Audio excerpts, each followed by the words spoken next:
ॐ ह्रीं त्वं मे मनसि प्रतिष्ठिता मनो मे वाचि प्रतिष्ठितम् आविराविर्मेधि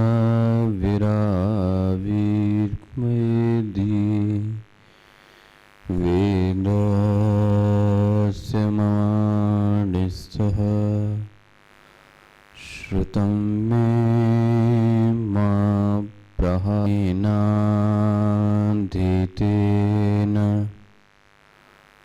अहोरात्रान् सन्दधामि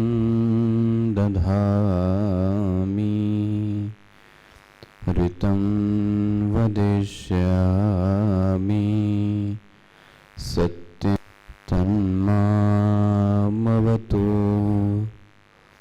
तन्वक्तारमवतु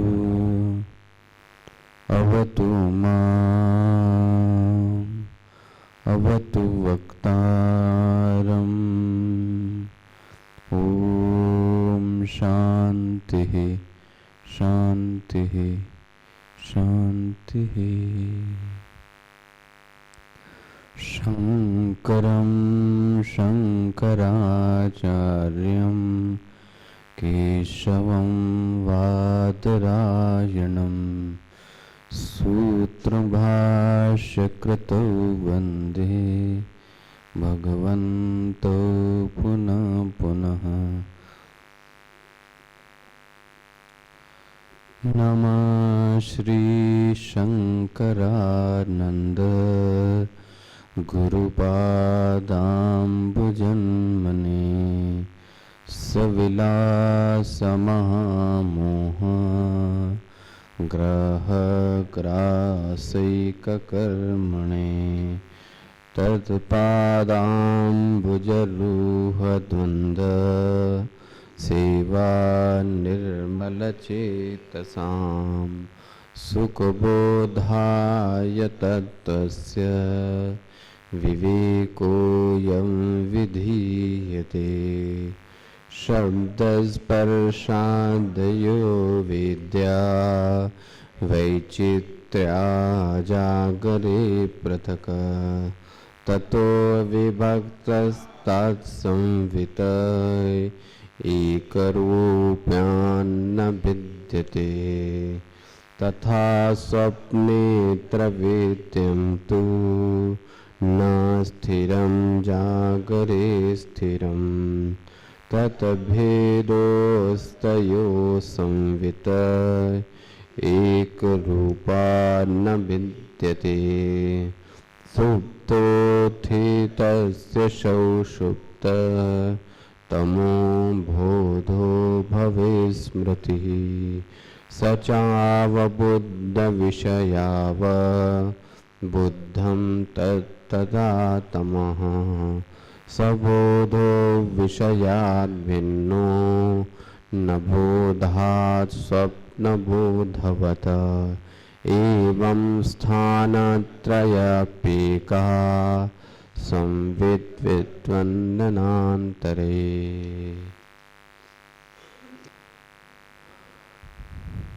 कल ज्ञान के दो प्रकार की बात मैंने आपसे की थी। एक जिस तरीके से हमें ज्ञान होता है उसको मैंने बोला था धारा ज्ञान, और दूसरे ज्ञान को बोला था स्वरूपक ज्ञान। ये दो ही तरीके के ज्ञान हमको होते रहते हैं, या तो धारा ज्ञान या तो स्वरूपक ज्ञान। इस श्लोक में जो प्रतिपाद्य है ना, जो यह श्लोक कहना चाहता है वो क्या कहना चाहता है? संवित एक रूपान न भिद्यते। देखो जी ना, ये श्लोक कहना क्या चाहता है ये पकड़ना। संवित एक रूपान न भिद्यते। जो संवित है वो कैसा है? एक है। अनेक होने के कारण भी अनेक दिखने के कारण भी संवित अनेक नहीं है। संवित कितना है? एक। अच्छा जी, संवित मैंने आपको बताया था ज्ञान या वृत्ति। तो जो धारा ज्ञान है उसका आधार क्या है? जैसे एक दृष्टांत दिया गया, आपने एक लोहार को देखा होगा, है ना, काम करते हुए। तो वो बहुत प्रकार के हथियार बनाता रहता है, कभी चाकू बनाता है, कभी कुल्हाड़ी बनाता है। लेकिन जिस पे वो कुल्हाड़ी या चाकू बनाता है, देखा है वो कितना होता है? वो एक होता है, बड़ा सा लोहे का टुकड़ा। लेकिन चाकू किस पे बनता है? उसी लोहे के टुकड़े पर वो मारता है तो एक क्या बन गया? चाकू। किसी को खुरपी बनाना है तो उसी लोहे की, इसको बोलते हैं निहाई। क्या बोलते हैं? निहाई। उसी लोहे के टुकड़े पर वह दूसरे लोहे टुकड़े को रखता है और मारता है तो क्या बन गई? खुरपी। बनाना। तो जो लोहे की निहाई है ना, वो कितनी है? लेकिन उस पर बरतने वाले बर्तनों की संख्या कितनी हुई?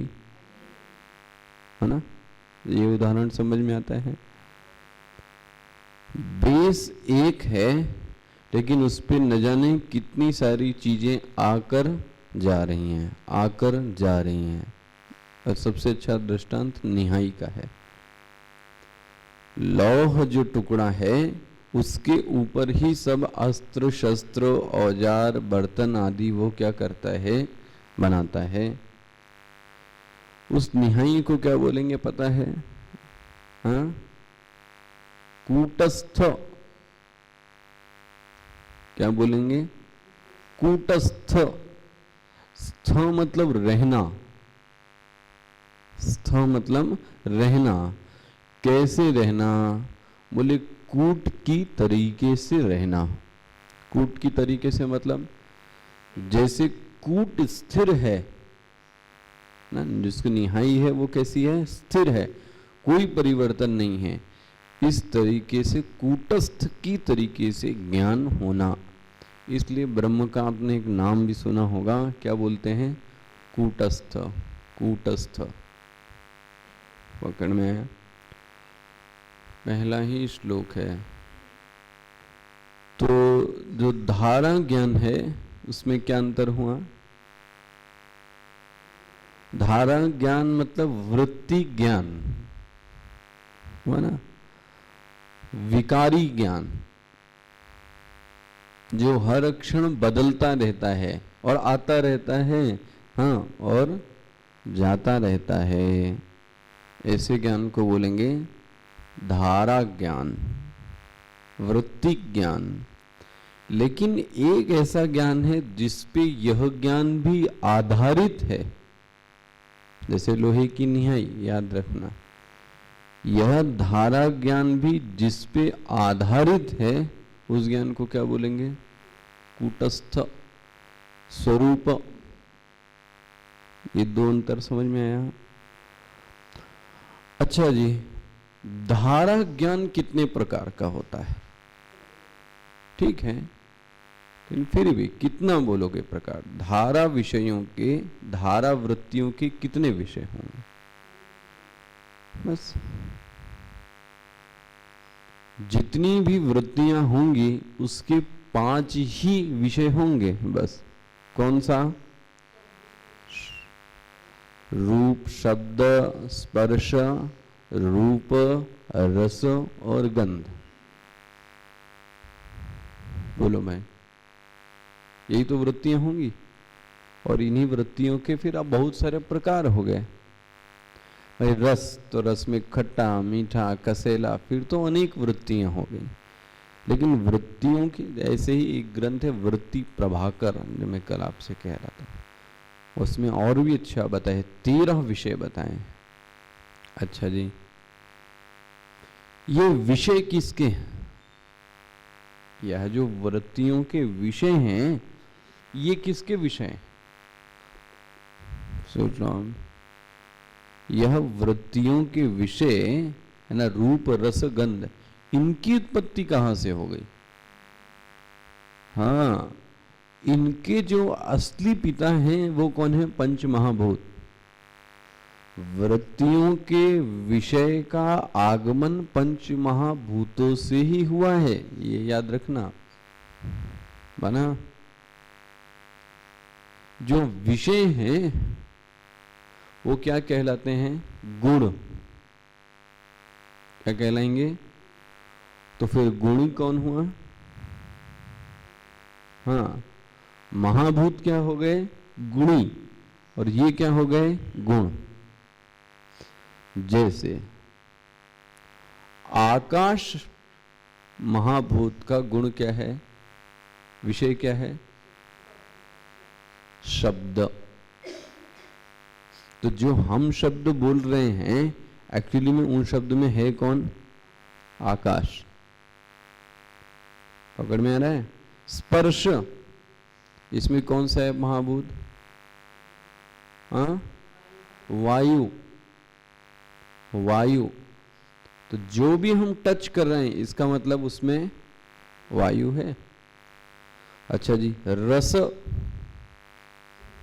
जल, रूप, अग्नि। अग्नि तत्व के कारण ही किसी का कोई ना कोई आकार है। और गंध, ये किसके कारण? पृथ्वी। हो गए पंच महाभूत के पंच महाविषय हो गए। अब सिद्धांत देखना, क्या जब गुण है तो गुणी होगा, या जब गुणी होगा तो गुण होगा?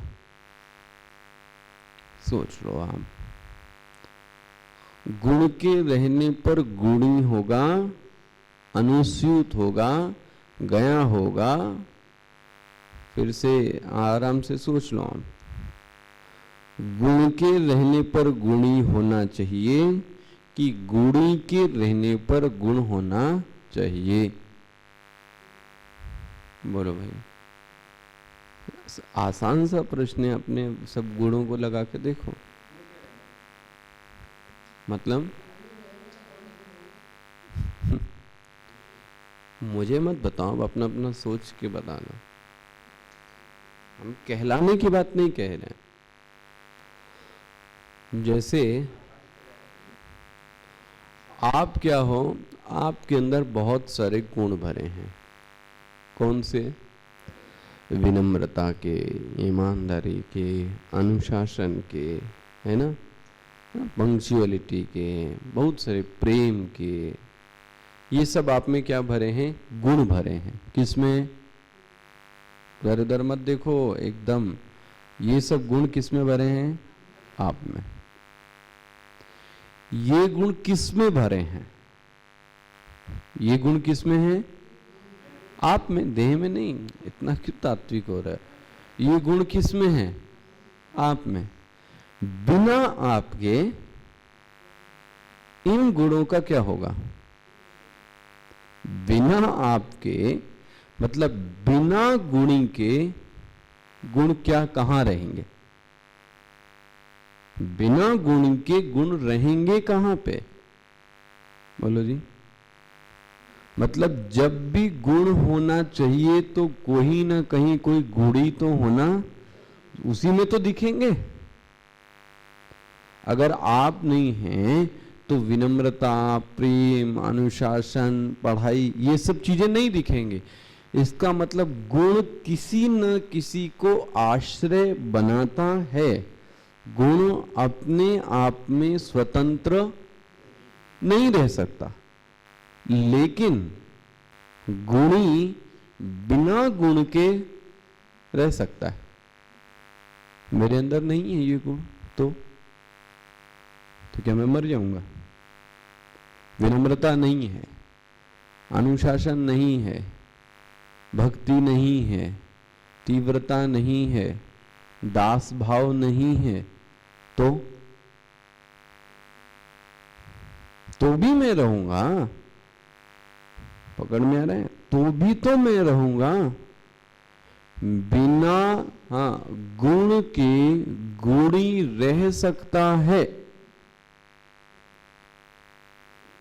बिना गुण के गुणी रह सकता है, लेकिन गुण, बोलो भाई, आपको मैंने सबसे अच्छा दृष्टांत इसीलिए आपका दिया, अपने आप का देख लो आप। बोलो, ठंडा ये गुण है, लेकिन गुण किस में होगा? ये कोई तो होना चाहिए ना। हरापन, अरे कोई तो होना चाहिए, तभी तो हरापन दिखेगा। इसका मतलब गुण तो सदैव किसके आश्रित हैं? गुणी के। लेकिन गुणी गुण का आश्रय नहीं लेगा। वो कहेगा हम आपके बिना भी रह सकते हैं। आप रहें तो भी ठीक और ना रहें तो भी ठीक। ये क्लियर हो गया ये एस्पेक्ट? हाँ, अब पंच महाभूत और इसमें लगाओ। जब गुण है तो गुणी है, पक्का हो गया ना? जब गुण है तो फिर गुणी होगा, लेकिन गुणी बिना गुण के, ये क्लियर हो गया? अब पंच महाभूत क्या है? हाँ, गुणी, और उसका गुण क्या हुआ? ठीक है। पंच महाभूत बिना गुण के भी अस्तित्व में हो सकता है। ये तो तब पता चले जब पंचीकरण हो गया। जब पंचीकरण नहीं हुआ था तब हम आपको पता था कि ये गुण है। प्रोसेस मैंने बताया था ना, पंचीकरण, इससे लेकर उससे लेकर इससे लेकर मिला ले, इस प्रोसेस को क्या बोलेंगे? पंचीकरण। ये तो पंचीकरण के परिणाम के स्वरूप हमें बाद में पता लगा, लेकिन पंच महाभूत बिना गुण के भी पहले थे। अब यहां पे क्या हो गया? यदि हमें गुण दिखाई दे रहे हैं, कौन से? शब्द, स्पर्श, रूप, रस, गंध, इसका मतलब पंच महाभूत भी हैं। इसको बोलते हैं अनुमान प्रमाण से पता कर लेना। बोलो भाई, ये धुआं और अग्नि का दृष्टांत लो। जहां जहां धुआं है,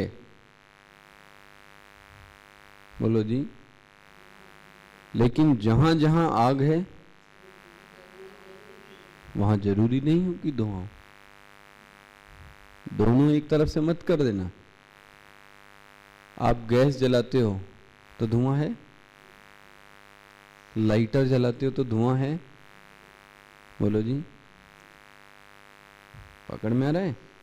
यहां तक कि कैंडल जलाते हैं, धुआं है, लेकिन जहां धुआं दिख रहा है वहां अग्नि जरूर है। आया ना? ये अनुमान प्रमाण एक तरफ से देखना जरा। ये बात तो मैंने बोली, समझ में ही कहीं पे इसको अपवाद दिखा सकते हैं?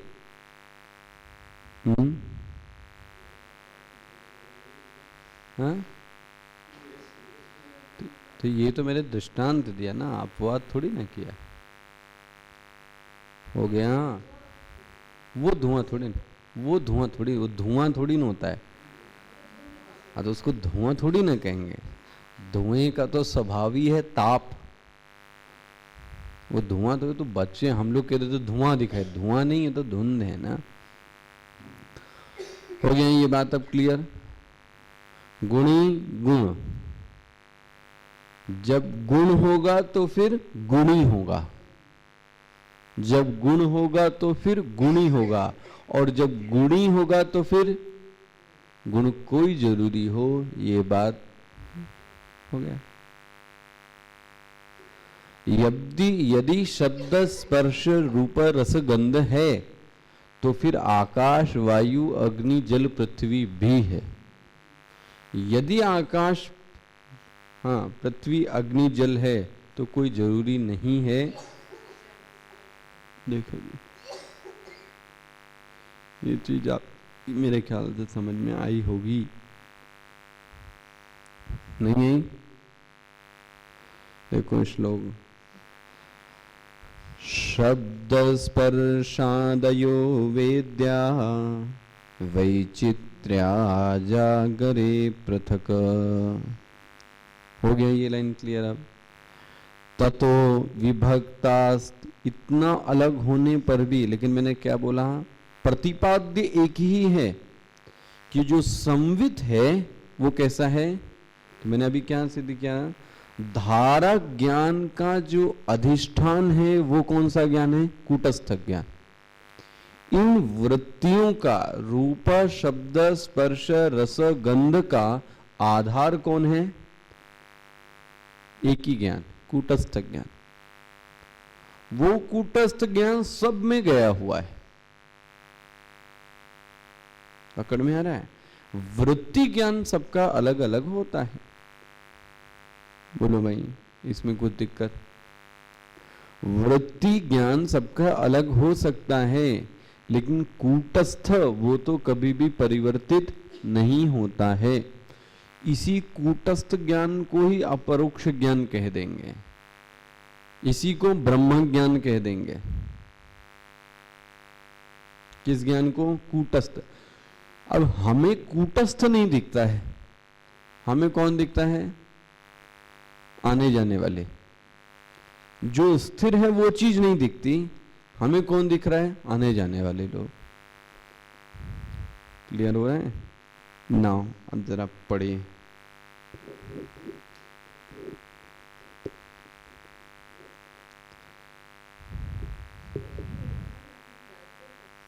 हाँ, देखा, रूप वृत्ति में शब्द वृत्ति नहीं होगी, रूप वृत्ति में शब्द वृत्ति नहीं होगी, और शब्द वृत्ति में रस वृत्ति नहीं होगी, रस वृत्ति में गंध वृत्ति नहीं होगी। मतलब एक दूसरे को एक्सक्लूड करते हैं।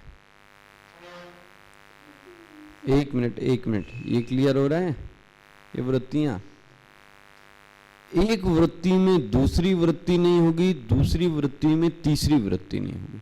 सभी वृत्तियां कैसी होंगी? अलग। लेकिन उसके बाद भी इन वृत्तियों का जो आधार है वो कौन होगा? एक होगा।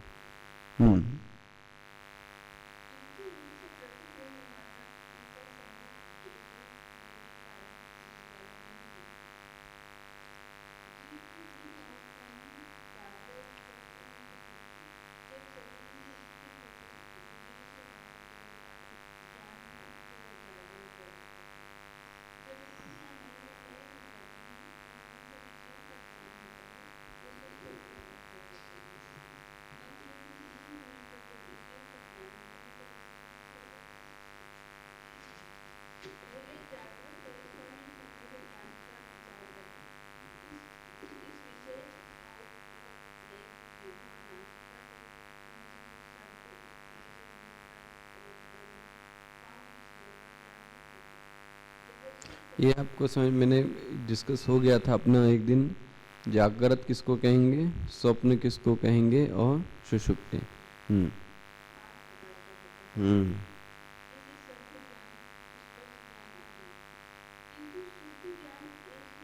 देखो जी, शुद्ध ज्ञान मतलब ये कूटस्थ ज्ञान, स्वरूप ज्ञान, ये एक है भाई। चलो आपको और सरल दृष्टांत, रेल की पटरी कितनी है, लेकिन उस पर गाड़ियां कितनी आती जाती रहती हैं?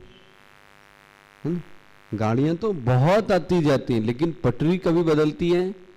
पटरी वही की वही, आने जाने वाले लोग बदल गए। कभी गाड़ी आई तो कभी नहीं आई, कभी दूसरी गाड़ी आई, कभी तीसरी गाड़ी आई, लेकिन पटरी अपने आप में कैसी है? स्थिर है। आपकी कार स्थिर है, लेकिन चलाने वाले लोग क्या कर रहे हैं? उसको बदल रहे हैं। तो ऐसा कहना कि चलाने वाले बदल रहे हैं इसलिए गाड़ी भी बदल रही है, ये पूर्ण ज्ञान नहीं हुआ। कोई कह सकता है कि नहीं, कल तो वो दूसरी गाड़ी में थे, गाड़ी वही है, चलाने वाला क्या हो गया, बदल गया।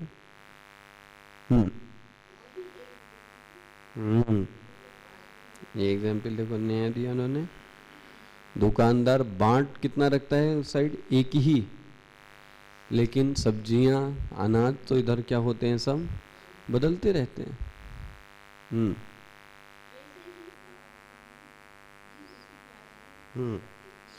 तो आपने देखा जागृत अवस्था में इतनी सारी वृत्तियां होते हुए भी जो कूटस्थ जिसको ज्ञान हो रहा है वो कैसा है।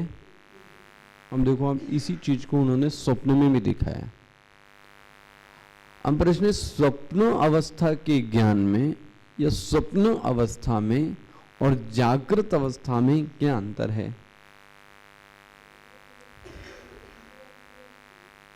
ठीक है, और उसमें मन क्रियाशील, और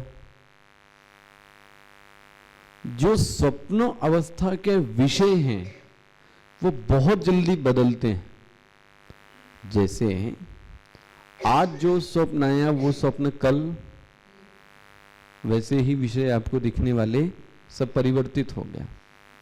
लेकिन जागृत विषय के वो वहीं के वहीं रहते हैं। अंतर पकड़ में आ रहा है। जागृत अवस्था में जो विषय है वो वहीं का वहीं है, लेकिन स्वप्न अवस्था में वहां का विषय क्या हो गया, परिवर्तित हो गया। क्लियर हो रहा है। स्वप्न अवस्था का परिवर्तन होने पर भी जिसको ज्ञान है वो नहीं बदलता। आपको कल भी स्वप्न का ज्ञान हुआ था, परसों भी हुआ था और नरसों। ज्ञान किसको हुआ, वो बदला क्या, लेकिन विषय क्या होते जा रहे हैं। जागृत अवस्था में विषय, जागृत अवस्था में जिसको ज्ञान हो रहा है वो भी कैसा है। अब सिद्ध ये करना है, जो जागृत अवस्था में जिसको ज्ञान हो रहा है उसी को ज्ञान स्वप्न अवस्था में भी है। क्लियर हो रहा है। इसको बहुत ध्यान से एक एक चीजें देखना। इसको कई बार ऋषियों मुनियों ने इसी में पंचदशी में दृष्टांत दिया है। ये कठोपनिषद में भी आया है। ये आत्मज्ञान ऐसा है, पता है, एक मूंजा या ऐसी घास होती है, उसमें एक सफेद सा बीच में एक परत रहती है ना, चावल जैसा होता है ना, इसे बीच में अगर आपने ठीक से नहीं निकाला तो बीच से क्या हो जाएगा, वो दिखते हुए भी नहीं निकल पाएगा। आप थोड़ा सा निकालते हो तो आपको क्या लगता है, वो निकल जाएगा, और जैसे ही आप फ्री हुए वैसे ही वो क्या हो गई, बीच से टूट गई। बहुत पतली होती है, मेरे ख्याल सबने देखी है। बोले ये जो आत्मज्ञान है ना, ये मूंजी की घास की तरीके से है। एक एक परत यदि खुल गई तो खुल गई, और नहीं खुली तो जानते हुए भी नहीं खुलने वाली है। कल मैं यही बोल रहा था ना, आश्चर्य है, खुल जाए तो भी आश्चर्य और ना खुले तो भी आश्चर्य। जिसको स्वप्न अवस्था में ज्ञान हुआ और जिसको जागृत अवस्था में ज्ञान हुआ वो दोनों एक हैं। ये कैसे सिद्ध करेंगे। कोई जरूरी नहीं कि रिएक्शन को पर प्रमाण माना जाए। मान लो स्वप्न अवस्था में व्यक्ति बाथरूम करने गया, वो क्यों गया, क्योंकि डर के कारण गया, भय की वृत्ति आ गई उसमें। लेकिन जागृत अवस्था में कोई जरूरी नहीं है कि भय की वृत्ति के कारण जाए, बट ये कोई प्रमाण तो नहीं हुआ ना। अब देखो कितनी बार व्यक्ति भय की वृत्ति के कारण जाता है। मतलब इसको प्रमाण तो, कर्मेंद्रियों की रिएक्शन को प्रमाण तो आप नहीं मान सकते। व्यक्ति स्वप्न में देख रहा है किसी को पकड़ लिया, चिपका लिया, जागृत में तो ऐसा नहीं होता। तो कर्मेंद्रियों को तो प्रमाण नहीं मान सकते। मेरा प्रश्न कहां है, वो पकड़ना। जागृत विषय में जिसको ज्ञान हुआ है, मतलब आपको, और स्वप्न अवस्था में भी जिसको ज्ञान हुआ है, वो दोनों एक हैं, मुझे वो सिद्ध करके दिखाना। सोच लो। अभी ये देखो, इसको बोलते हैं स्मृति। लेकिन आपको बताऊं, स्मृति को हमारे यहां प्रमाण नहीं माना गया। स्मृति गलत चीज की भी होती है या नहीं? जो याद है वो किसी गलत चीज की भी हो सकती है, इसलिए स्मृति को बहुत ज्यादा हमारे यहां प्रमाण नहीं माना गया। यही तो मुझे उसको सिद्ध करना है, और मैं यदि ये सिद्ध कर दूं कि दोनों अलग अलग हैं, तो इसलिए आप पहले अपना सिद्ध करके दिखा दो मुझे। 2 मिनट में तो सिद्ध हो जाएगा। तर्कस्य प्रतिष्ठा। हाँ, जागृत, वो दोनों एक हैं। मतलब जागृताभिमानी पुरुष, स्वप्नाभिमानी पुरुष। अभी तो 2 ही समस्या आई हैं, अभी एक तीसरी और आने वाली है, सुषुप्ति। और तब जब आप सिद्ध कर लोगे कि तीनों में कौन है, तब आपको लगेगा ये तीनों अवस्थाएं मेरी हैं, मैं इनमें नहीं गया हूं। अब आप सोच के लाना। ओम पूर्णमदः पूर्णमिदं पूर्णात् पूर्णमुदच्यते पूर्णस्य पूर्णमादाय पूर्णमेवावशिष्यते। ओम शांति शांति शांति। हरि ओम। श्री गुरुभ्यो नमः। हरि ओम।